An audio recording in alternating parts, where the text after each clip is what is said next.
Oi, oi, eu sou Maria Cláudia Cabral, seja muito bem-vinda ao canal Saber Amar. E hoje eu vou te contar como é que essa história toda de virada na vida começou. E olha, não começou agora não. Começou, na verdade, quando eu tinha 6 meses de idade. Nossa, mas faz sentido você me contar a sua infância para eu entender o que você faz?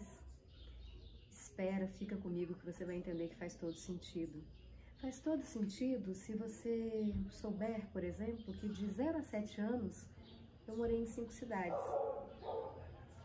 Estudei em 4 escolas. E isso se repetiu não só de 0 a 7, mas por toda a minha vida. Até que aos 16 eu cheguei a Brasília e ainda assim eu continuei mudando. Essas mudanças todas me fizeram passar por 13 estados no Brasil. O Brasil é um país muito diverso.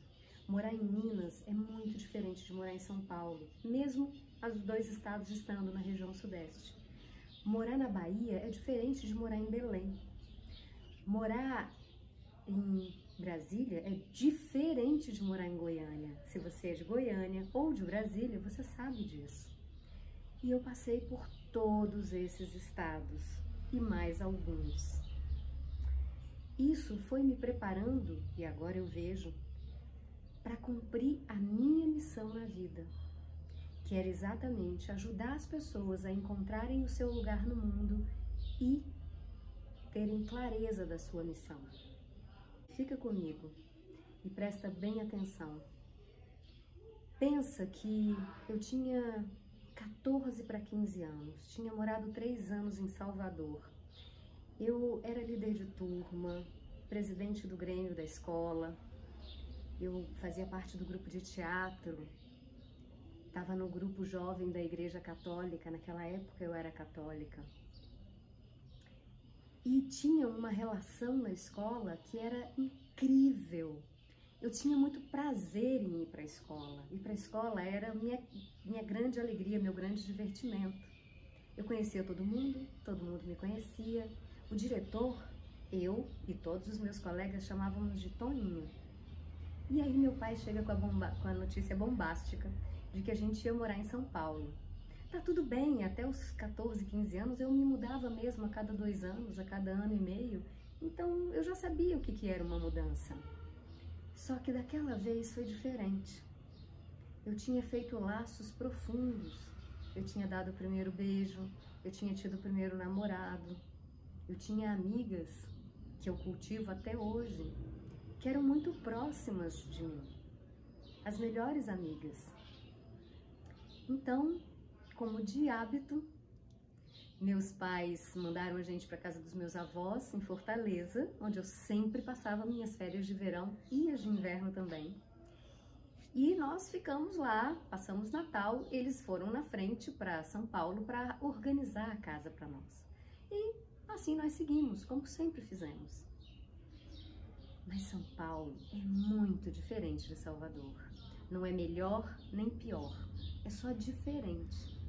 E aí eu tive a minha primeira grande lição, a minha primeira lição consciente sobre mudança de vida, sobre mudança de rumo. Um dia, em sala de aula, a coordenadora veio à porta, pediu licença à professora de português. E, gente, 1986, não sou tão novinha, dá pra ver, né? E aí ela chegou na porta, eu nunca vou me esquecer dessa cena. Ela chegou na porta, pediu licença à professora e disse, posso falar com a Maria Cláudia? Eu assustei e falei, nossa, será que eu fiz de errado, né? Adolescente sempre pensa isso.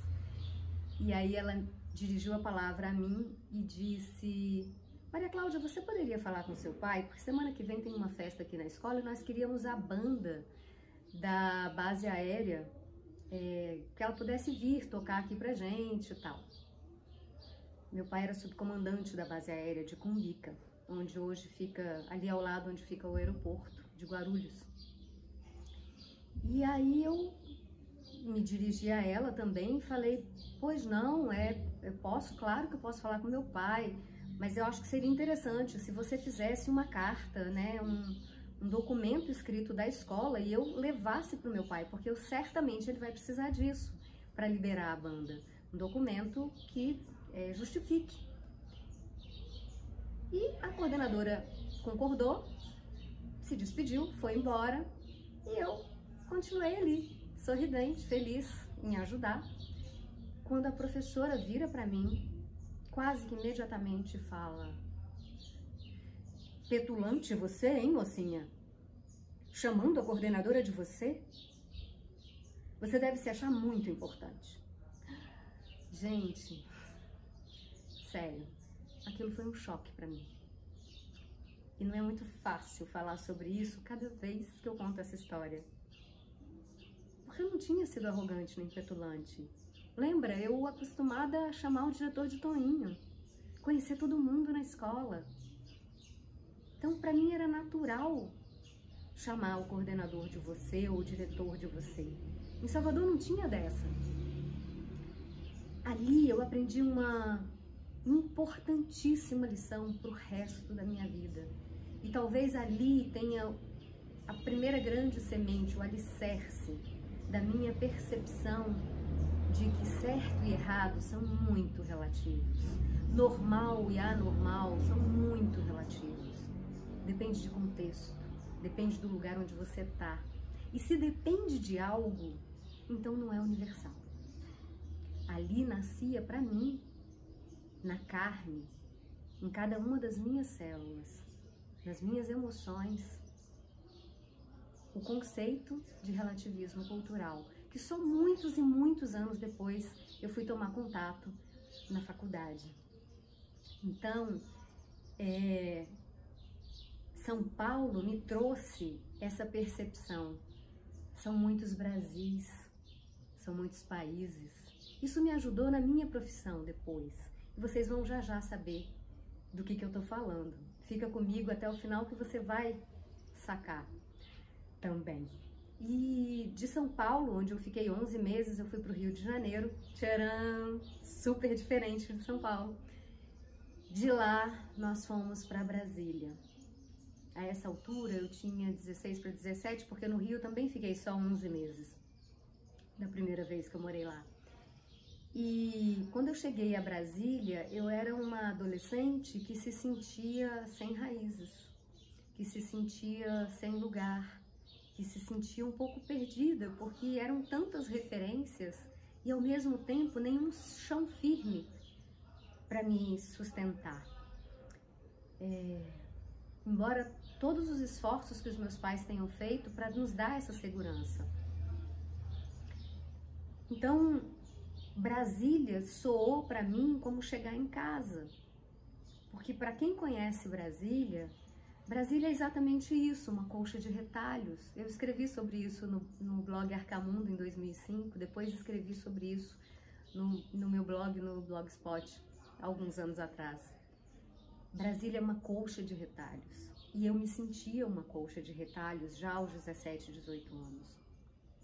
Eram muitas referências, eram muitas histórias, muitas memórias. Àquela altura, eu não tinha ideia de amigos de infância, embora as minhas amigas de Salvador sejam minhas amigas até hoje, e a gente se encontre ao menos uma vez por ano, uma vez a cada ano e meio. Então, quando eu cheguei a Brasília, eu relaxei um pouco naquela aridez que Brasília apresenta, naquela desconfiança de início, quando a gente chega e não tem turma. Brasília é uma cidade de turmas, de clãs, de grupos, de pequenos sistemas que se encontram por afinidades. E lá eu me senti confortável pela primeira vez. E lá eu fiquei por muito tempo. Talvez não, com absoluta convicção, foi o lugar que eu mais tempo morei. Eu morei 12 anos líquidos em Brasília. E por que eu falo líquido? Porque, na verdade, foram 12 anos líquidos porque eu saí de Brasília algumas vezes. Eu saí para Fortaleza quando a minha primeira filha nasceu. Eu saí para Goiânia, já depois de muitos anos de separada.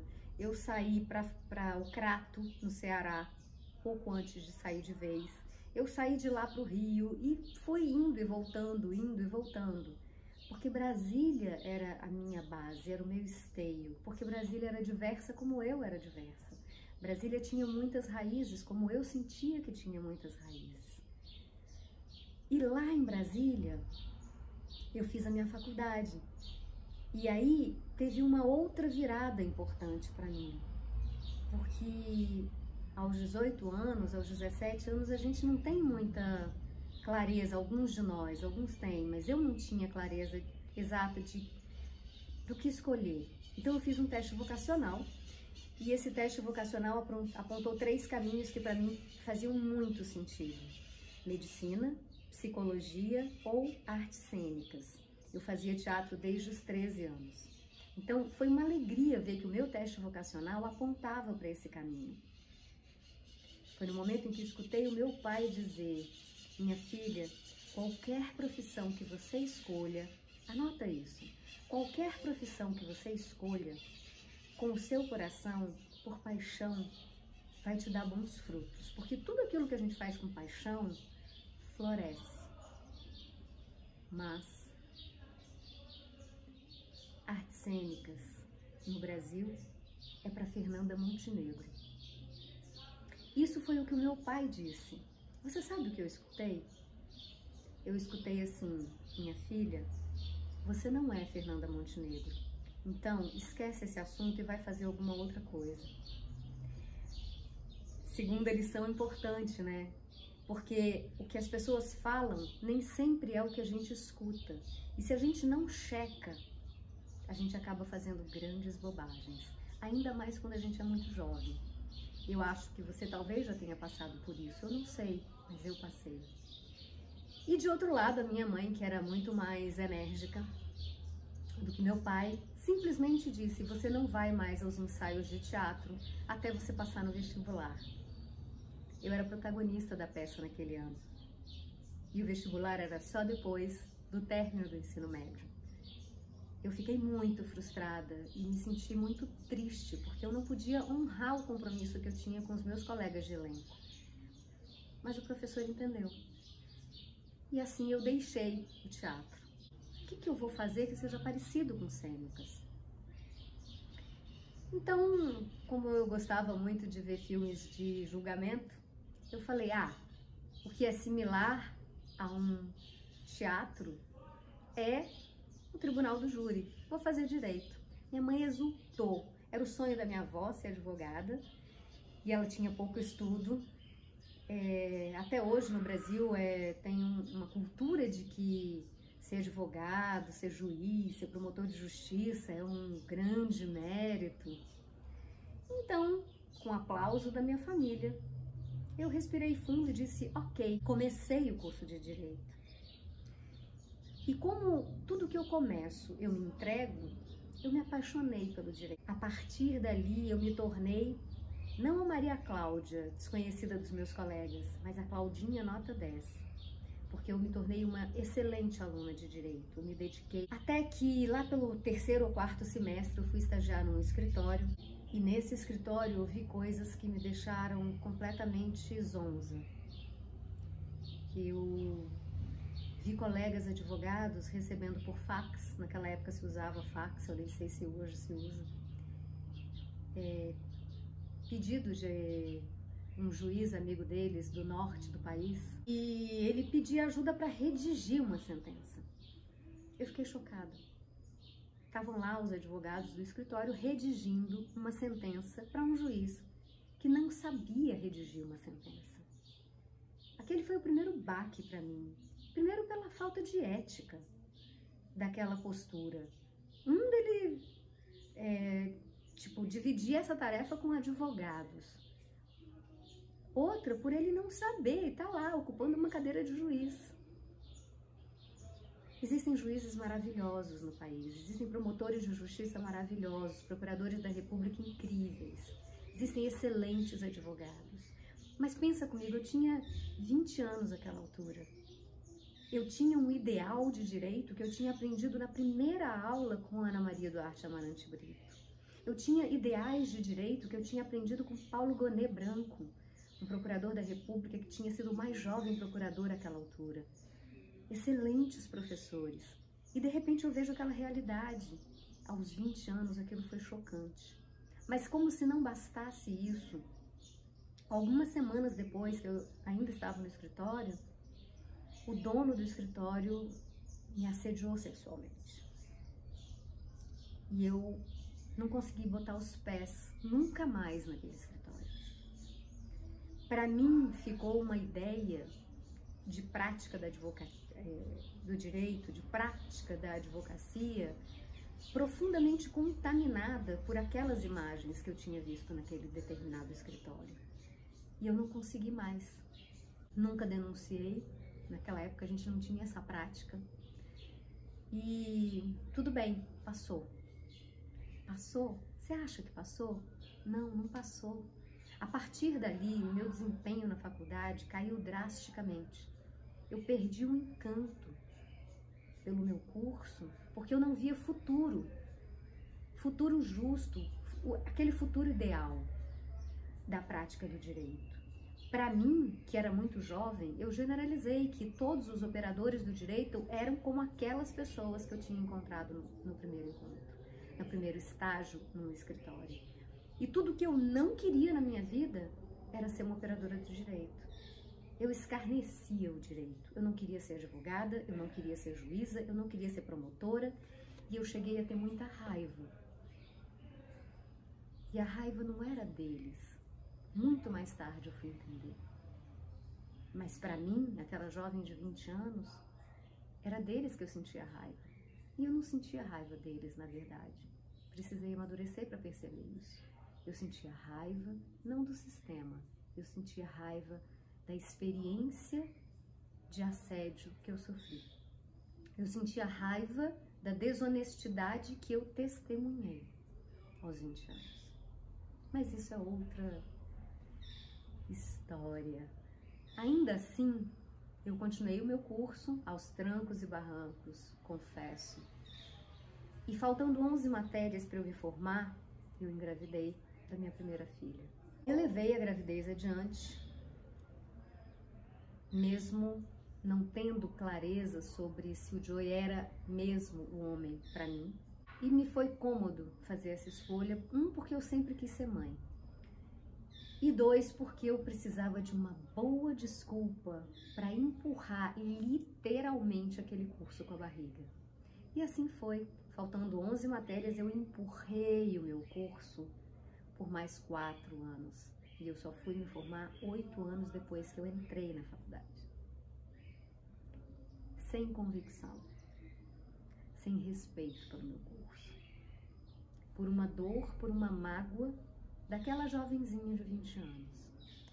Mas eu era jovem demais, eu não tinha a menor noção do que era projeção, do que era o estado criança. Eu não tinha noção do que era o estado adulto, eu não tinha noção que existia um inconsciente. Ou tinha, porque eu já tinha lido muito sobre esse assunto lá por volta dos 11, 12 anos, quando meu pai fez uma faculdade de psicologia e compartilhava comigo esses assuntos e esses livros. Mas eu não sabia que aquilo estava agindo em mim. Eu não tinha essa clareza, né? E assim eu segui a vida. Segui a vida, terminei o meu curso, não fui fazer a prova da OAB imediatamente, porque eu não queria ser advogada, e fui para o mundo corporativo. Fui para o mundo corporativo, fui muito bem recebida nos processos de seleção do mundo corporativo. Na Ambev, aprendi novas lições. A Ambev foi uma grande mestra para mim de vida e de trabalho, porque num ambiente de hipercompetição você aprende muito, especialmente se você é uma mulher no meio de 60 homens num projeto piloto de mais de 6 milhões de reais. E lá eu descobri o machismo estrutural do Brasil, que eu nunca tinha parado para pensar. Numa boa, para mim aquilo não existia, porque eu não tinha relacionado o assédio sexual, eu não tinha noção, mesmo, de verdade. Quando eu escutei, logo depois do meu processo seletivo, do gerente que ia coordenar o meu trabalho, a frase: por mim você não teria sido contratada, esse mercado não é para mulheres e você não vai durar 2 meses, foi um soco. Mas eu aprendi com as minhas muitas mudanças a ser carne de pescoço, sabe o que é isso? Dura na queda. E eu pensei comigo, você vai me pedir para ficar. E assim foi. Fiz um trabalho muito bacana na Ambev, subi a participação de mercado da área que eu cuidava de 4% para 15% em 2 meses. E aos 2 meses de Ambev eu já tinha demonstrado que aquele mercado era para qualquer um que fosse bom pra caramba, e eu era. Bom, mas nenhum casamento sobrevive a um mercado de hipercompetição em que você trabalha 16, 18 horas por dia, inclusive nos finais de semana, inclusive no Natal, inclusive no Carnaval, inclusive no Ano Novo. E assim foi. Meu casamento foi desmoronando. Nessa altura eu já tinha o Vitor, o meu segundo filho, e em algum momento eu tive que fazer uma escolha entre a companhia ou meu casamento. E eu escolhi o meu casamento porque ali eu estava escolhendo os meus filhos. No dia em que eu recebi o desenho da família, feito pela Isabela, e não tinha a mamãe no desenho da família, eu disse basta. Basta. Não há salário, não há reconhecimento profissional que valha isso. Então eu voltei pelos meus filhos para casa. Resolvi estudar para a prova da OAB e, enfim, me tornar uma advogada. Quem sabe eu teria uma vida mais tranquila profissionalmente. Quem sabe eu ia ter mais tempo para estar com os meus filhos. E quem estava acostumado a trabalhar 18 horas por dia, vamos combinar? Era capaz de estudar 8 horas por dia com o pé nas costas. Então eu mantive a minha rotina de acordar às 6 da manhã, ficava com as crianças, preparava para a escola, depois eu ia estudar. E estudava religiosamente, todos os dias, de segunda a segunda, de 8 da manhã às 18 horas. Assim eu passei em alguns concursos públicos e assim eu passei na prova da OAB. Não foi simples, porque envolvia um conteúdo emocional muito intenso, mas eu passei na prova da OAB. Passei com 9,5. Para quem não queria nem ver, foi uma grande vitória. Na prática de 2 anos que eu tive no fórum, eu percebi que eu era muito mais psicóloga que advogada, que eu queria ouvir a dor das pessoas e que eu queria encontrar uma solução pacífica para aqueles conflitos. Não uma solução que vai para o pau, não uma solução que fomenta o conflito, que fomenta a dor daquelas famílias desfeitas, que fomenta a frustração de uma mãe que vê o seu filho envolvido no crime. Eu queria poder ajudar a unir essas famílias.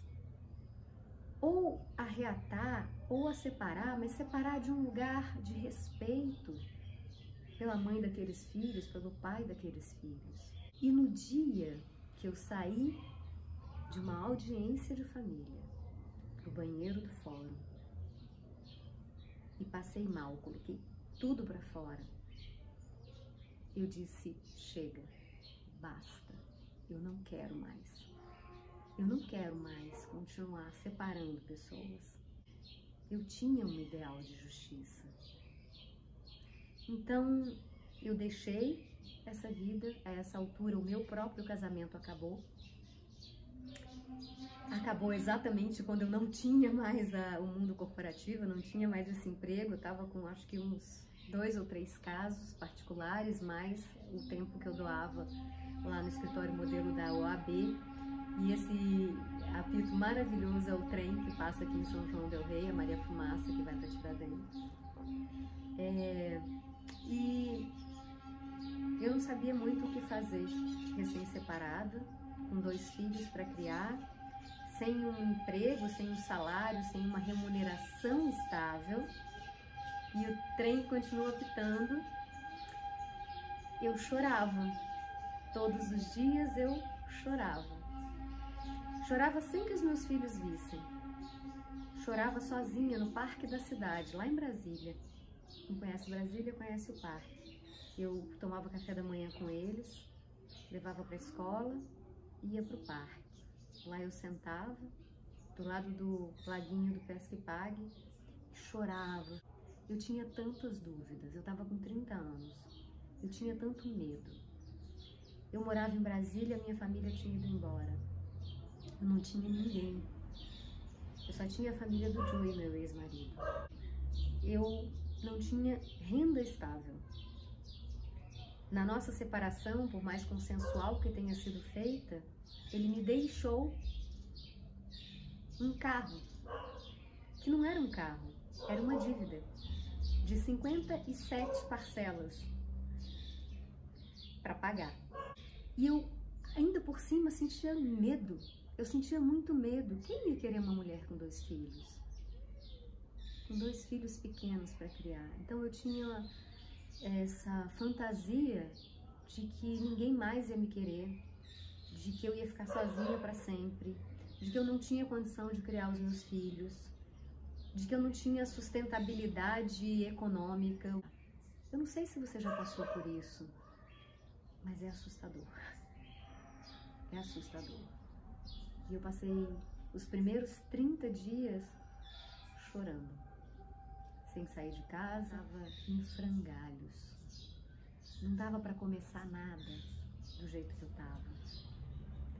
Mas eu bati o pé no fundo do poço. E eu consegui uma colocação na época 2000. Eu consegui uma colocação como terceirizada no governo federal, governo Fernando Henrique Cardoso. E daí eu comecei uma outra relação com o direito, que não era a prática advocatícia no sistema judiciário. Não era como advogada, não era como promotora, não era como juíza. Era um outro jeito de olhar o direito, um jeito que a gente não aprende na faculdade. Eu fui cuidar de imigrantes, direito do estrangeiro, naturalizações, vistos, direito internacional. E isso me acendeu um novo enamoramento com o direito. Eu falei, cara, aqui eu consigo. E foi muito bom. Foi, assim, uma experiência excelente. E lá eu me dediquei profundamente. Em 8 meses eu já estava indo representar o meu chefe no Mercosul. E fiz uma carreira pública incrível. E sempre me perguntavam, você não vai fazer um concurso público? Cara, terceirizada, né? E eu dizia não. Essa estabilidade do serviço público me angustia. Ora, eu tinha me mudado a vida inteira, gente. Eu não ia querer alguma coisa que me amarrasse, que me prendesse. Até hoje eu não tenho casa. Eu nunca comprei uma casa, nunca foi um sonho para mim. Por quê? Porque eu não quero nada que me prenda, que eu me sinta acorrentada. Então eu também não queria isso com o serviço público. Mas é tão irônico, a gente nasce para o que é. Já diriam as ceguinhas de Caruaru. Tanto assim que eu fiquei 17 anos no Serviço Público Federal. 17 anos. Você acredita nisso? Mesmo sem fazer concurso. E quando veio a transição para o governo do presidente Lula, eu fui convidada para ajudar na transição de governo lá no Ministério da Justiça e apresentei a área para a pessoa que fez a transição, que vinha do Partido dos Trabalhadores. Eu não tinha partido, nunca fui filiada a nenhum partido. Eu tenho uma visão de mundo. Então eu ajudei essa transição de carreira e saí, antes do governo Fernando Henrique terminar, saí de férias. Eu era uma funcionária terceirizada, tão em voga naqueles tempos. Saí de férias, fui pra Bahia, fui pra Itacaré, passar Réveillon com meu namorado, meu namorido da época. E eu tô lá 24 horas depois de chegar a Itacaré, uma viagem de carro, imagina, de Brasília a Itacaré. Exausta de ter dirigido tanto tempo, eu recebo um telefonema e era um assessor do meu chefe dizendo que ele tinha se tornado secretário executivo daquele ministério e que era para eu voltar imediatamente, porque ele precisava me nomear. Falei, opa, mas como assim? Eu nem tenho nenhuma ligação com o Partido dos Trabalhadores, eu não... Por quê? Como assim, né? O meu chefe era um funcionário de carreira do Ministério da Justiça. Eu não tive dúvidas, eu deixei o carro com meu namorado, com meu namorido, e tomei o primeiro avião de Ilhéus para para Brasília, passei o maior perrengue, porque esqueci a chave de casa em Itacaré, enfim, uma loucura. Mas quem tem amigo tem tudo, então consegui resolver. E assim eu cheguei a Brasília e mais uma mudança radical na vida aconteceu para mim. Aquela pessoa que entrou no serviço público como terceirizada, assessora de um diretor de departamento, havia se tornado ocupante de um cargo de confiança num governo de um partido de oposição àquele ao qual eu servi, né? E eu entendi que eu não servia àquele partido, eu servia ao país e que aquilo me trazia muita satisfação. Então eu aceitei esse cargo e aprendi as profundas diferenças que existiam entre um governo que foi o governo do PSDB e o governo, eu tinha ficado 2 anos no governo do PSDB e então mergulhei na forma de governar do presidente Lula e fiz o meu trabalho. Continuei a minha jornada de auxiliar o país a mudar e mudou.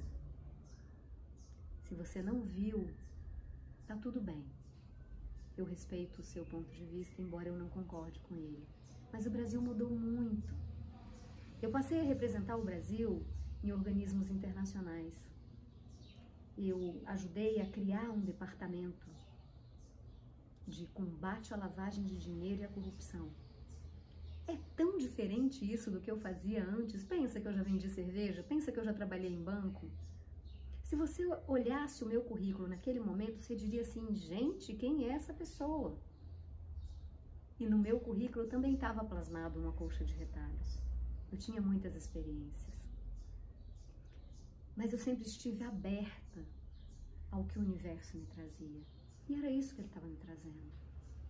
E um belo dia, depois de alguns anos, eu me vi no meio da tarde, sentada numa sala de espera, esperando uma reunião. Esperando, e quando a gente fica assim esperando, muita coisa passa pela cabeça da gente. E de repente veio um clique. E eu parei e pensei, mas como é que eu vim parar aqui? Eu estava sentada na antessala do presidente da República Federativa do Brasil. Não, a minha reunião não era com o Lula, a minha reunião era com um assessor dele. Eu não tinha também, assim, tanta proeminência. Não era tão alto meu cargo. Era alto, mas não era para tanto. E eu me dei conta que eu não tinha escolhido estar ali. Lembra? Eu queria fazer artes cênicas. Quando eu estava terminando o curso de Direito, me perguntaram se eu queria área pública ou privada. Eu escolhi a privada. Eu trabalhava na Brahma, lembra? Era uma companhia, Em que momento da minha história eu escolhi estar no centro do poder? Eu não sabia, eu não tinha a menor ideia. Mas estava tudo bem. Eu estava fazendo um bom trabalho. Eu acreditava no que eu estava fazendo. E eu trabalhava muito, porque eu gosto de trabalhar. Quando eu acredito num projeto, eu trabalho com toda a minha alma. Lembra quando eu entrei na faculdade de Direito? Assim é. Quando eu acredito, eu vou fundo. E ali eu estava indo fundo também.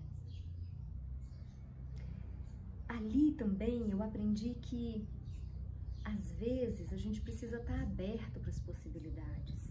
Quando a gente se foca demais num ponto, como um animal teimoso, a gente não vê todas as possibilidades. Eu precisei me abrir para as possibilidades quando, separada do meu marido, sem ter como me sustentar, eu aceitei ir para o governo federal.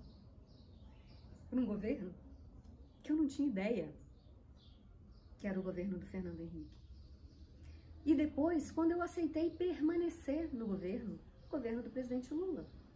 Porque para mim, aqueles 2 partidos eram apenas 2 partidos. Eu não tinha essa fissura por partido político, né? Nem por poder. Mas isso era um engano, porque havia registro em todas as minhas células. Eu só percebi isso depois e você vai saber por que já já. Enfim, trabalhei muito, vivia grandes desafios na Estratégia Nacional de Combate à Lavagem de Dinheiro. Eu fazia viagens muito frequentemente. Naquele primeiro ano de governo, eu fui 8 vezes só ao Uruguai, porque eu viajei para vários países representando o Brasil. Eu viajei para o Canadá na época da gripe aviária, representando o Brasil numa reunião da OEA. Eu viajava muito, eu trabalhava muito e, de novo, eu tinha pouco tempo para estar com os meus filhos. E isso era exaustivo, porque quando eu estava em casa, eu não queria sair para nenhum lugar. Eu só queria ficar jogada no sofá. Tamanho meu cansaço. Os meus filhos são maravilhosos. E eu sei que nesses períodos em que eu me dedicava insanamente ao trabalho, eles viveram com uma mãe diferente das outras mães. Mas eu sei também que hoje, adultos, eles reconhecem a mãe que eles têm e sabem por que eu fiz tudo isso. Então segui, né? A gente segue. Mas veja que com tanto trabalho, meu ex-marido começou a fazer algo que não é tão legal. Tinha uma preocupação enorme pelos nossos filhos. E eu honro isso. Ele foi e é um grande pai para os nossos filhos. Então, ele começou do jeito que ele sabia a tentar me afastar das crianças, fazendo alienação parental. E aquilo foi tão duro para mim, foi tão desesperador, que eu fiz algo que muitas mulheres fazem. Eu tive a oportunidade e fiz uma fuga geográfica. Então, eu pedi para sair do governo federal, me mudei para Goiânia para assessorar um grande amigo que era procurador junto ao Tribunal de Contas do estado de Goiás. E lá eu fui, lá eu trabalhava uma carga horária muito menor, a vida em Goiânia é muito mais tranquila que a vida no centro do poder em Brasília. Eu também estava trabalhando com poder, mas enfim, né? Também estava trabalhando com os meus saberes de advogada. E assim eu fui com os meus filhos para lá. Eu não sabia que aquilo ia me levar a mais um fundo de poço, a mais uma queda. E lá eu tive muitas lições. Primeiro, por estar numa cidade em que eu conhecia ninguém. Eu tive que constituir uma rede de afetos naquela. Sempre fui uma aficionada por internet. Anota isso. Então, nas comunidades de Orkut, eu conheci essas pessoas, eu me tornei amiga delas na real, e somos amigos até hoje, nos encontramos até hoje. Desde lá eu comecei a tecer, percebe? Aqui por baixo, como uma história na novela que acontece no subúrbio, aquela história que não é a história central, mas é uma história que vai acontecendo e vai tecendo aos pouquinhos. Eu escrevi um artigo sobre internet naquela época, sobre a constituição de afetos e de relações. Olha que salto, olha que colcha de retalhos. Eu fiz o meu primeiro blog, não era meu, era da Camila Pessoa, chamava Arcamundo, era o projeto dela de final de curso de jornalismo, e eu escrevi artigos às terças-feiras sobre comportamento e relacionamento a dois, desde aquela época. E assim eu fui tecendo começou a nascer em mim uma outra perspectiva. Eu concluí a minha pós-graduação em Direito Público, falando sobre cooperação jurídica internacional em matéria penal, que era a minha especialidade, criando talvez um dos primeiros artigos, não o primeiro com certeza, havia outros, mas um dos primeiros artigos sobre esse assunto no Brasil, e estava feliz naquela vida, até que os meus filhos me comunicaram que queriam morar com o pai. E os meus filhos, naquela altura, já tinham mais de 12 anos de idade, acho que o Vitor tinha 12 e meio, a Isabela tinha 14, talvez. E eles me comunicaram que queriam morar com o pai. O pai estava se casando com a segunda esposa, e acho que eles queriam essa estrutura pai e mãe, né? Presentes ali. Eu chorei muito. Eu tinha mudado de cidade para estar mais perto deles, eu tinha mudado de trabalho para estar mais perto deles. E eles queriam ficar com o pai. E tá tudo bem. Eu disse a eles, vocês já têm idade para escolher. O pai de vocês é um bom pai. Então vão. E assim eu pensei em voltar para Brasília, onde eles iam morar com o pai, para ficar mais perto deles. Recebi um convite, já no segundo mandato do presidente Lula, para voltar. Um convite que veio como um presente do universo, e eu, como sempre, aberta ao que vinha, aceitei o convite de Juca Ferreira para fazer, como disse Juca, um desvio no meu currículo. Sair do combate ao crime para políticas de cultura. E lá fui eu. Eu, que sempre quis ser atriz, fui para o Ministério da Cultura. Voltei para Brasília, enfrentei esse processo de guarda dos meninos, fui morar sozinha numa casinha, numa zona rural para ter paz. Trabalhava 18 horas por dia. Percebe que o trabalho está sempre uma tônica na minha vida? Às vezes a gente escolhe uns meios de anestesiar as dores da gente.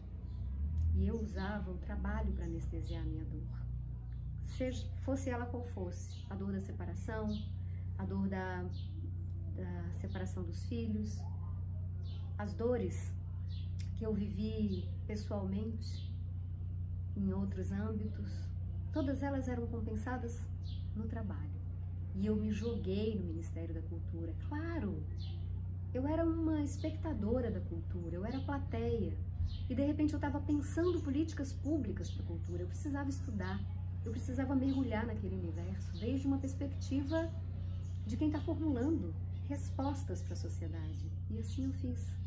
E de tanto viajar para o exterior no Ministério da Justiça, eu passei a viajar para o interior do Brasil. Fui a todos os rincões que você possa imaginar. Eu estive no sudeste do Pará, eu estive em Tocantins, eu estive nas Brenhas do Nordeste, eu estive em Mato Grosso do Sul, eu estive no Paraná, eu estive em Santa Catarina, eu estive no Rio Grande do Sul e no interior do Rio Grande do Sul. Eu estive em tantos lugares, mas são desses lugares que você provavelmente nunca foi. Então, eu posso dizer que eu conheci o nosso país muito bem. E conheci ainda mais nesse momento.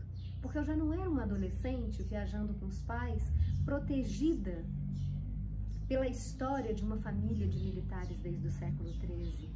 Eu esqueci de te dizer isso, né? Eu não estava mais protegida numa base aérea. Eu não estava mais protegida vivendo numa área militar. Eu estava exposta a tudo.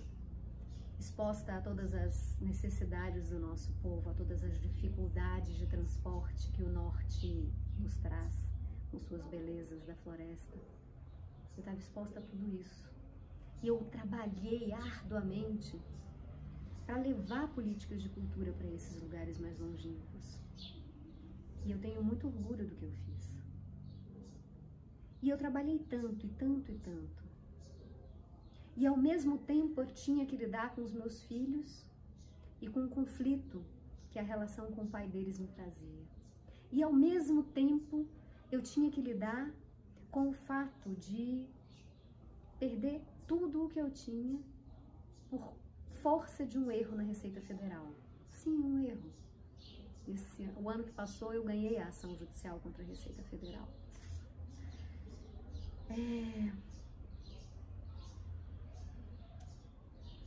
E aí eu estava no momento mais crucial da minha vida. Nunca vou esquecer. 2010. 2010, sem os filhos. 2010, trabalhando loucamente, viajando loucamente. 2010, falida financeiramente por força desse erro da Receita Federal. Sem grana para pagar meu aluguel. Sem rumo. Sem direção, sem saída, perdida, exausta, confusa, sem ter para onde ir. Fui morar na casa do namorado por necessidade. Presta atenção no que eu vou te dizer agora, nunca faça isso. Nunca vá morar com alguém porque você está precisando. Não vá morar com seu namorado porque você está precisando. Porque você está precisando de afeto, de amor, de dinheiro, de teto, de qualquer coisa. Isso acaba com qualquer relacionamento. Mas eu precisava ir, eu não tinha para onde ir. E eu fui. E agradeço ao Carlos por ter me recebido com braços e coração abertos. Mas um dia, no meio desse caos em que eu me encontrava e que eu não via com clareza, sentada no Conselho Nacional de Direitos da Mulher, onde eu tinha assento, as minhas mãos começaram a suar.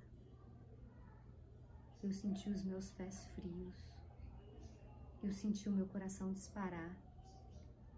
Eu olhei em volta para todos aqueles rostos que para mim eram conhecidos, de todas aquelas mulheres, de todas aquelas Marias batalhadoras, representantes de empregadas domésticas, representantes de médicas, de mulheres empresárias, de mulheres em partidos políticos, de vários segmentos do governo. Eu olhei para o rosto delas e eu já não conseguia ouvir o que elas estavam falando. Eu tinha a sensação de que eu ia desaparecer, de que eu ia sumir ali. Eu mandei uma mensagem, minha substituta, para Carla, e eu disse: pelo amor de Deus, vem para a Secretaria de Mulheres, vem me buscar, eu não estou passando bem, eu não consigo sair daqui. Estávamos no meio de uma votação super importante, mas eu não conseguia ouvir o que estava acontecendo.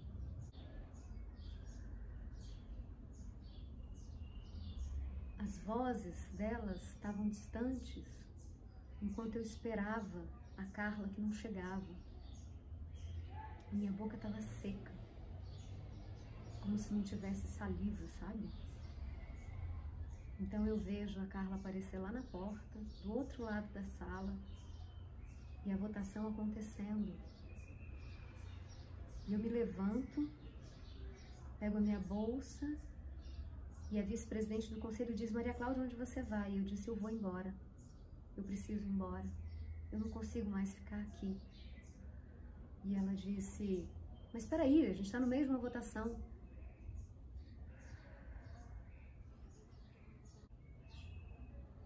E todas me olharam atônitas, eu imagino. É a imagem de memória que eu tenho na cabeça, que eu não sei sequer se é real. Dei a volta na mesa e fui em direção à porta. Deixei a votação na metade. E eu me lembro como se fosse hoje que a Carla estacionou o meu carro em frente ao Ministério da Cultura em Brasília.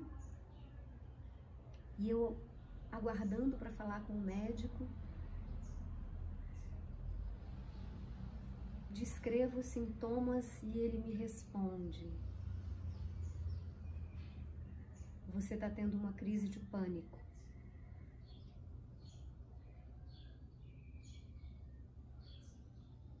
E quando ele falou isso,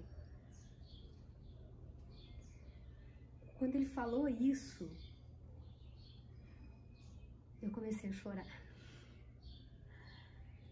Eu comecei a chorar. Porque naquele momento eu entrei em pânico. Como é que eu podia estar tendo uma crise de pânico? Eu tinha uma amiga que tinha tido pânico no ano anterior. Eu sabia o que ela tinha passado. Como é que eu estava tendo pânico? Numa disputa judicial com meu ex-marido, sem grana, morando de favor na casa do namorado, tendo um monte de responsabilidades no Ministério da Cultura. Eu não podia estar tendo uma crise de pânico naquela hora. Não tinha espaço para uma crise de pânico naquela hora. E eu só passei o telefone para Carla porque eu não conseguia falar com ele. E chorei. eu não tinha nem coragem de voltar para casa. Como é que você volta para casa de um namorado com quem você não tá nem há um ano e que você acabou de se mudar para casa dele e diz que você tem esse defeito? Era assim que eu sentia. Além de depender dele para ter um teto, eu dependia dele para me cuidar, eu dependia dele para tudo. Como é que eu ia dizer isso para ele? Eu estava sentindo muita vergonha, eu estava sentindo muito medo. Eu estava botando os meus pés no fundo do poço. Eu já tinha vivido muitos desafios. Eu já tinha passado por 2 casamentos. Eu já tinha me mudado com os meus filhos, eu já tinha voltado, eu já tinha vivido sem os meus filhos. Eu já tinha vivido tantas coisas. Mas eu sempre tive saúde. E naquele momento, eu tinha perdido o meu centro. Porque não era uma doença física.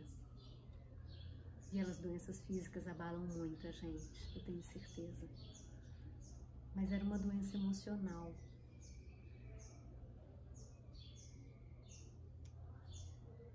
No dia seguinte eu tomei um avião para Fortaleza. Eu precisava voltar para casa. Eu precisava voltar para mim. Eu precisava voltar para as minhas raízes. Eu fui para casa da minha irmã, eu fui ver minha avó, eu fui ver minha mãe. Raízes fortes é o que nos sustenta nessa hora. Eu estava medicada, eu precisava parar. E eu aprendi nesse episódio, eu aprendi com o pânico, que quando a gente não para, quando a gente não faz pausas, quando a gente não presta atenção no que está acontecendo na vida da gente, uma hora a vida para a gente. E foi isso que aconteceu. O meu corpo me parou, a minha mente me parou, as minhas emoções me pararam. Elas disseram basta, se você não se respeita, basta, você precisa de um tempo. E eu precisava mesmo de um tempo. E lá no Ceará, eu aprendi o valor das amizades, porque o amigo de um amigo me emprestou uma casa na Peroba, no município de Icapuí, na época 7.000 habitantes, na fronteira com o estado do Rio Grande do Norte. Uma casa paradisíaca. Obrigada, Marcos. Nós nunca nos vimos, mas eu sou eternamente grata a você por ter emprestado essa casa. De todo o coração. Era uma casa maravilhosa no alto das falésias, assim, imagina? Tinha um deck suspenso em que eu via o mar como se ele estivesse sobre os meus pés. Ali eu tirei relógio, desliguei celular, avisei a todos que eu ia ficar incomunicável e voltei para mim. Voltei ao ritmo natural do corpo. Eu comia quando eu tinha fome, eu dormia quando eu tinha sono. Escrevi muito, refleti muito, pratiquei yoga, meditei. Fui voltando para o meu centro. Foram os dias mais importantes da minha vida. E foi um estranho que me proporcionou. Eterna gratidão a ele. E assim eu voltei para Brasília, tendo aprendido tanto com esse mestre que foi o Marcos, tendo aprendido tanto com os mestres que eu encontrei na Peroba, sobre coragem, sobre superação, sobre diversidade, sobre meus próprios ritmos. Aprendi tanto com o meu próprio corpo, voltando para mim. Eu estava no caos, mas ao mesmo tempo eu já sentia o caminho de volta. Voltando a Brasília, eu mudei de médico, mudei de medicação e precisei passar 1 ano tomando fármacos. Eu detesto fármacos. Maior respeito, eles são muito úteis e muito importantes em algumas circunstâncias, mas para o meu corpo, eu prefiro não. Mas tudo bem, porque como disse a minha psiquiatra na época, a doutora Marisa, eu tinha atravessado o limite, um limite tal que nada alternativo poderia resolver. Eu precisava dos fármacos para voltar a equilibrar a bioquímica do meu cérebro. E assim eu topei. E assim eu fiz. E fiquei com uma linha reta durante 1 ano. Eu soube que a crise de pânico tinha sido a porta de entrada para uma depressão profunda, que eu enfrentei voltando ao trabalho. E é tanto preconceito com a depressão, né? Mas na época eu me lembro que eu voltei desse tsunami que passou na minha vida e a minha chefe olhou para mim e disse: eu soube do que aconteceu com você, Maria Cláudia, mas eu preciso que você... Então você terá de cuidar de articulação interinstitucional e articulação interfederativa. Oi? Eu tô vivendo uma depressão, eu tô sob fármacos por excesso de trabalho. Ela não conseguiu entender o que eu estava vivendo naquele momento. E tá tudo bem, eu não guardo nenhuma mágoa disso. Porque muitas pessoas não entendem mesmo o que é um processo de depressão. Eu saí de lá arrasada. E assim, no dia seguinte, eu informei a minha secretária de então que eu colocava o meu cargo naquela coordenação à disposição, que eu realmente não daria conta do desafio que estava sendo me apresentado, e fui para esse outro desafio mais brando. E assim eu segui. Depois de 1 ano, tudo virou do avesso. Quando, no momento de fazer o desmame do remédio, a psiquiatra me informou que eu poderia ter uma recaída. E eu pensei comigo, não, eu tô ótima, eu não vou ter recaída. E ela me alertou. A recaída de uma depressão pode ser fatal. Caso você sinta qualquer sintoma, você tome medicação antes até de me ligar, porque pode ser fatal. E eu pensei comigo, não vai acontecer comigo. Aconteceu. 6 meses depois, as ideias que quando eu tive a depressão eram de um ônibus pegando meu carro, enfim, alguém atravessando o meu caminho e me levando em direção à morte, e não é simples falar sobre isso, passou a ser uma outra imagem. Passou a ser uma imagem de mim como protagonista da minha morte. Você sabe o que é isso? Por um instante você tá lá, normal, fazendo as suas coisas e de repente passa um pensamento na sua cabeça, um pensamento intruso, e você se vê se jogando de uma ponte, caindo lá embaixo. Tudo acaba. Então, muito rapidamente eu saquei que aquilo era uma volta dos sintomas. E eu disse para minha filha, eu disse: Bela, não sai esse final de semana, fica comigo. Os sintomas voltaram e voltaram com muita força. Eu não quero ficar sozinha, eu tenho medo de mim. Eu lembro que ela disse: que isso, mãe, você tá ótima. Às vezes, a gente tá ótima por fora. A pessoa olha pra gente, vê a gente sorrindo, vê a gente trabalhando, vê a gente funcional. E elas não têm ideia do que tá passando dentro da sua cabeça. Eu sabia o que estava passando dentro da minha cabeça. Mas eu não ia dizer para minha filha que passavam ideias de suicídio na minha cabeça. Eu já fazia formação como terapeuta, fazia uma transição de carreira. E na minha formação como terapeuta, eu tinha ouvido falar sobre constelação familiar. Tem um vídeo aqui no meu canal falando sobre como eu encontrei a constelação familiar, Bert Hellinger, como isso mudou a minha vida. Eu quero qualquer coisa que eu não precise voltar a tomar remédio e que eu possa atravessar essa história sem me machucar, sem desistir da vida. E eu sabia que eu tinha muito a contribuir ainda. Então, eu fui buscando indicações, encontrei Irene Tyson, essa história você tem nesse outro vídeo que você vai encontrar aqui em cima, embaixo, em algum lugar, se não busca no canal. E uma constelação familiar, a depressão, na verdade, salvou minha vida.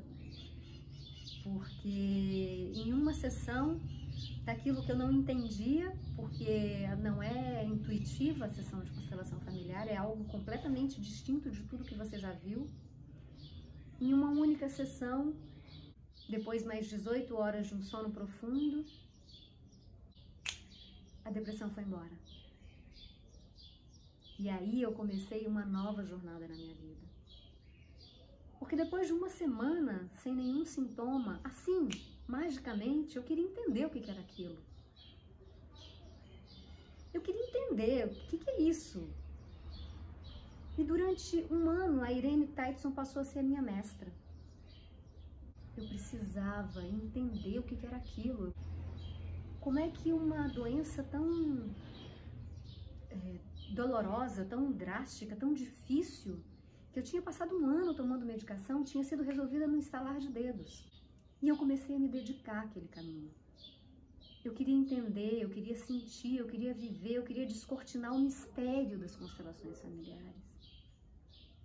Paralelo a isso, eu estava terminando a minha primeira formação terapêutica na dinâmica energética do psiquismo, entendendo os meandros do que é um campo mórfico, do que é um campo morfogenético, do que é um campo informacional, do que é tanta coisa.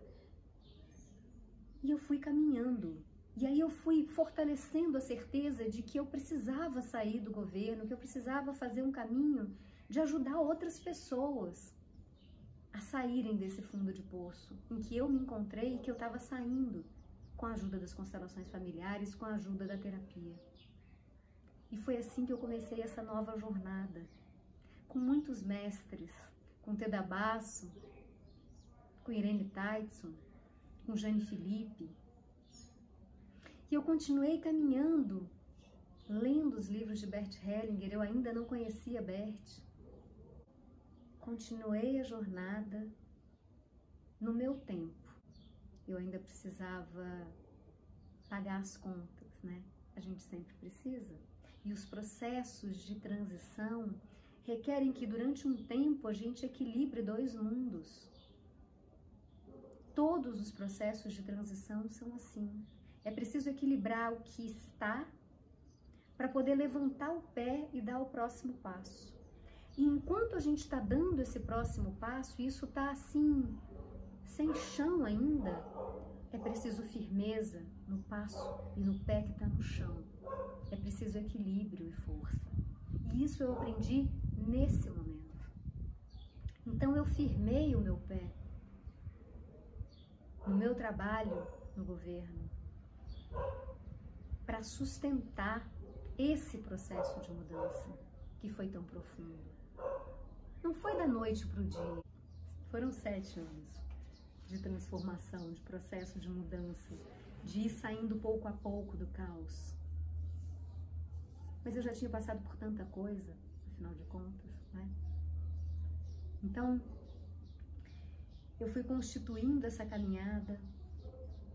Eu me afastei um tempo de uma relação direta com o governo para ser consultora no Programa das Nações Unidas. Então, com essa perspectiva, eu podia morar em qualquer lugar. Eu fui para o sul do Ceará, resgatar o meu contato íntimo comigo mesma, experimentar pela primeira vez a sensação de plenitude na Chapada do Araripe. Eu fui passar uns dias com os índios Tremembé, no litoral do Ceará, no distrito de Almofala, de onde depois eu soube era minha bisavó materna.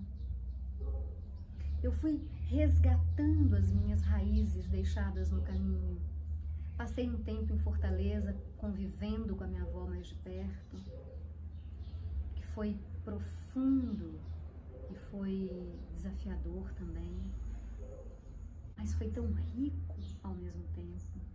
Lá eu iniciei uma formação em constelação familiar. Lá eu conheci Krishnananda Trobhiamana, no centro do Osho, e eu me conectei com esse guru indiano. Eu me conectei com o processo de meditação. Ali eu comecei a entender a importância do estado de presença plenamente. Eu já tinha flertado com isso, com a meditação, mas ali eu trouxe a meditação para a minha vida. E eu entendi o valor de estar no centro, de respirar. Eu entendi processos de codependência afetiva que eu tinha vivido durante todos os meus relacionamentos e que eu não tinha me dado conta plenamente ainda. Ali, com a ajuda da minha terapeuta de Fortaleza, psicóloga, eu pude escutar: você já está pronta para ser uma terapeuta. Eu ainda achava que faltava alguma coisa. Às vezes, quando a gente está vivendo a transição, a gente fica adiando os próximos passos porque a gente acha que está faltando alguma coisa, que a gente não é bom o suficiente, que a gente precisa aprender mais alguma coisa. A gente sempre precisa aprender, a gente sempre vai precisar aprender. Mas existe um momento que você precisa começar a colocar em prática as coisas. E isso foi um grande aprendizado que a TT me trouxe. Dá o passo. Eu fui chamada para fazer uma outra consultoria pela União Europeia como perita. Eu voltei a ter contato com o governo federal, com a presidência da República, onde eu já tinha trabalhado. E a gente precisa fazer o que é preciso fazer quando a gente está no processo de mudança. E eu topei, e fui lá, e acreditei, e acredito no projeto que eu trabalhei. Então eu firmei os meus pés no chão e pensei: o que eu preciso fazer agora? Qual é o meu próximo passo? Fiz uma boa reserva e eu tinha um plano FUI, porque eu sabia onde eu queria chegar. Eu estava no governo federal, mas eu queria ser terapeuta em tempo integral. Eu trabalhava o dia inteiro na Ancine e à noite eu atendia no consultório. Nos finais de semana eu fazia grupos de constelação familiar. Passado 2015, em 2016, com a vinda do que alguns chamam de impeachment e outros chamam de golpe, eu notei o óbvio, meu cargo era de confiança, em algum momento eu iria ser saída. E estava tudo bem para mim, de verdade, porque isso era o que eu queria mesmo. Então, eu me preparei para isso. Comecei a atender em São Paulo, quando eu ia para minha pós-graduação em Direito Sistêmico, na Hellinger Schuler. Continuei atendendo no Rio e passei a atender aqui, em São João del Rei, onde a minha filha morava. Eu disse: bom, eu estou semeando 3 terras diferentes. O cosmos vai me dizer qual é o melhor solo nesse momento para mim. E eu passei o ano de 2016 e quase todo o ano de 2017 com a seguinte rotina. De segunda a sexta-feira, eu trabalhava de 9 da manhã até 6, 7 horas da noite na Ancine. Eu saía da Ancine e ia para o consultório 2 vezes por semana. Eu, nas outras 3 vezes por semana, ia para a faculdade de psicologia. Eu, uma vez por mês, ia para São Paulo, para pós-graduação em Direito Sistêmico, na Hellinger Schuler, junto com a Faculdade Novari. E, ao mesmo tempo, eu cumpria os módulos de especialização em Somatic Experience, SE, uma técnica para a cura do trauma, para a resolução de traumas profundos. Quase meu corpo desmonta de novo. E aí a Kátia, minha acupunturista, foi que me olhou nos olhos e disse: você precisa parar. Alguma coisa você precisa parar. Porque nos finais de semana que eu não estava na pós-graduação e que eu não estava na especialização e que eu não estava estudando para psicologia, eu estava viajando para São João del Rei para atender. a minha vida de novo estava over de atividades. Mas era preciso, era o sprint final para eu fazer a minha virada. E às vezes é necessário. Nessa hora, nesse momento, não era uma fuga dos meus problemas, era uma estratégia, era o sprint final de uma corrida. Eu sabia que eu precisava desse sprint final para fazer o salto e que eu não podia vacilar. Mas eu sabia também que o meu corpo podia me deixar na mão. Então, estrategicamente, eu deixei o curso de psicologia. Concluí a minha especialização em trauma em outubro de 2017. E ao concluir essa formação, ainda faltava uma beirinha para eu terminar a pós-graduação. Eu então me despedi da Ancine. Quando, em 2016, com medo do que estava acontecendo, eu respirei fundo e tomei medidas pragmáticas para fazer efetivamente a transição, para dar os passos claros da mudança, ali eu já tinha começado um processo de plenitude, mas eu não tinha consciência disso. Então eu comecei a dar os passos, eu valorizei a minha saúde, eu investi na minha formação, eu semeei uma estrada, um caminho. Na verdade, eu semeei 3 caminhos possíveis, porque eu sabia qual a direção que eu estava indo. E qual era a direção que eu estava indo? A uma vida como cuidadora, facilitadora, terapeuta. Eu semeei esse caminho, essa direção. Se ia ser em São Paulo, se ia ser no Rio de Janeiro, se ia ser em São João del Rei, eu não sabia. Mas eu estava dando os passos necessários para efetivar o meu sonho. Que ao longo desse processo, eu notei. Era o sonho de uma menina de 11 anos de idade que lia os livros de psicologia do pai e pensava: o autoconhecimento é o caminho. Quando eu for adulta e puder pagar, eu vou fazer terapia.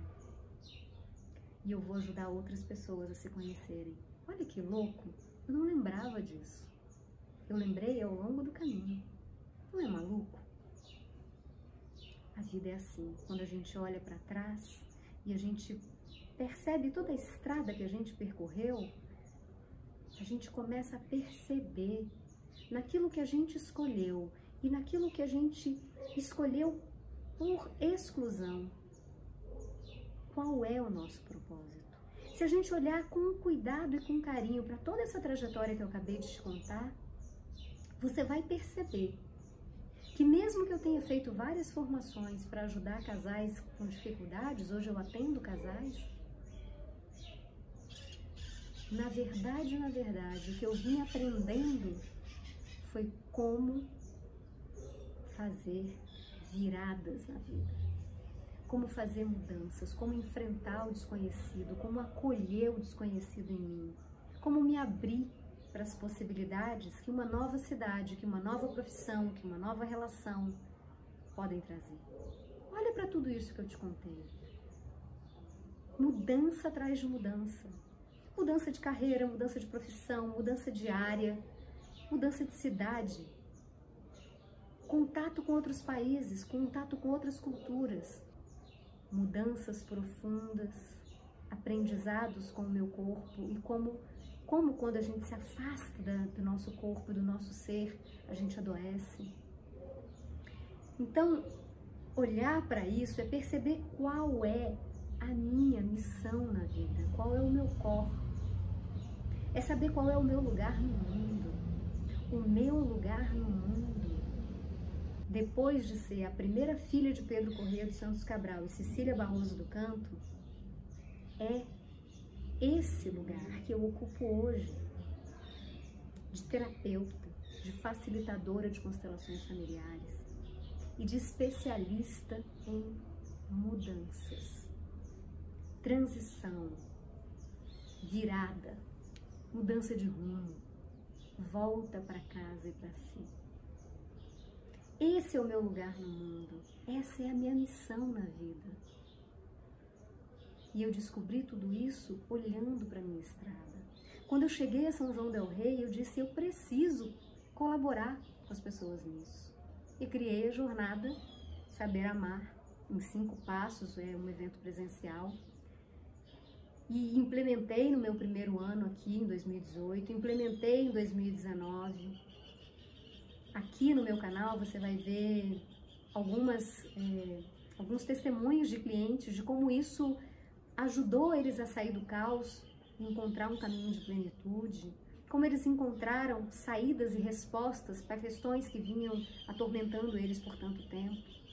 E agora, nesse minuto, nesse instante, nesse vídeo, eu estou fazendo uma nova virada. E estou te convidando para fazer essa virada junto comigo. Porque eu estou trazendo todo esse conhecimento que eu adquiri ao longo de toda uma vida. Não só nos meus 10, 12 anos de formação, mas ao longo de toda uma vida. De como encontrar o seu lugar no mundo, como ter clareza sobre sua missão na vida, sobre como sair do caos e encontrar um caminho de plenitude. Não um caminho de completude, mas de plenitude. Porque a perfeição é uma meta, mas ao mesmo tempo é um caminho. A plenitude é uma meta, mas é ao mesmo tempo um caminho. Parece paradoxal, mas não é. Porque, na verdade, como meta, ela é a linha do horizonte, que nós vamos caminhar em direção e nunca vamos chegar. Mas é ao caminhar que nós vamos experimentar. E se você não consegue, nesse momento, ver o que eu estou te falando, eu entendo, porque eu também não via. É complexo mesmo. Como assim alguma coisa que eu não vou alcançar e ao mesmo tempo eu vou caminhar e vai ser? Como assim tudo muda quando eu mudo, mas nada mudou? Fui eu quem mudou? É tudo isso tão complexo? É. Mas quando a gente experimenta, quando a gente vivencia isso, vai ficando claro. Vai ficando claro. Dá uma olhada no depoimento da Juraci Cristine aqui embaixo. Você talvez compreenda o que eu estou tentando te dizer e talvez eu não esteja conseguindo. Acredite, não é um problema seu de compreensão. É que não é muito fácil de explicar mesmo. Talvez, só talvez. Então, eu estou aqui, nesse canal Saber Amar, porque ao longo de toda essa trajetória eu descobri que é no amor que está toda a potência que nos move na vida, em direção à vida, em direção ao serviço à vida. Que é ao encontrar um amor que une e não um amor adoecido, um amor cego, um amor que separa, que a gente encontra o nosso lugar no mundo, que a gente descobre e tem clareza da nossa missão, do nosso core na vida e descobrir mais. Eu descobri a necessidade de partilhar isso com outras pessoas. Porque hoje, acredite, morando numa cidade pequena e ao mesmo tempo maravilhosa, acolhedora, com tudo que eu preciso, perto de grandes centros como Rio, São Paulo e Belo Horizonte, ganhando o suficiente para ter uma vida confortável. Uma vida confortável, eu continuo fazendo os cursos que eu quero, eu faço as viagens que eu tenho vontade. Eu tenho a satisfação de acolher os meus clientes e ajudá-los nesse processo do caos à plenitude. Eu poderia simplesmente ficar aqui e continuar fazendo o que eu estou fazendo, caminhando pelas ruas, tranquila. Mas eu cheguei a esse ponto em que eu percebo a minha enorme necessidade de compartilhar isso com mais gente. Essa necessidade de fazer com que outras pessoas possam ver o que eu vi. Eu nunca vou poder fazer o caminho por nenhum de vocês. Cada caminho é feito pelo caminhante. Mas eu sei que eu posso contribuir, não só aqui contando a minha história. Eu sei que eu posso contribuir te apontando os desafios que você vai encontrar, clareando as curvas da estrada, te dizendo o que pode fazer você derrapar, quais são os erros mais comuns que a gente comete quando a gente está nesse caminho. Eu já cometi tantos erros. Então, eu tô te falando que o meu core na vida é ser essa lanterna que ilumina o seu caminho, o seu caminhar. Que o meu core na vida é te acompanhar no teu processo de mudança de rumo, no teu processo de volta para si, de volta para casa. Esse é o meu core. Hoje eu sei qual é o meu lugar no mundo e conheço com muita clareza qual é o meu core na vida, qual é a minha missão, qual é o meu propósito, e eu tô aqui para compartilhar com você. Então, se você gostou desse vídeo, dá um like e se inscreve aqui no canal Saber Amar, porque toda terça tem vídeo novo para você. E pouco a pouco, passo a passo, eu vou compartilhando com você os segredos da estrada que te leva do caos à plenitude. Vamos juntas? Porque juntas nós vamos muito mais longe. E no caminho eu vou te explicando, não se preocupa. Obrigada. E até a próxima.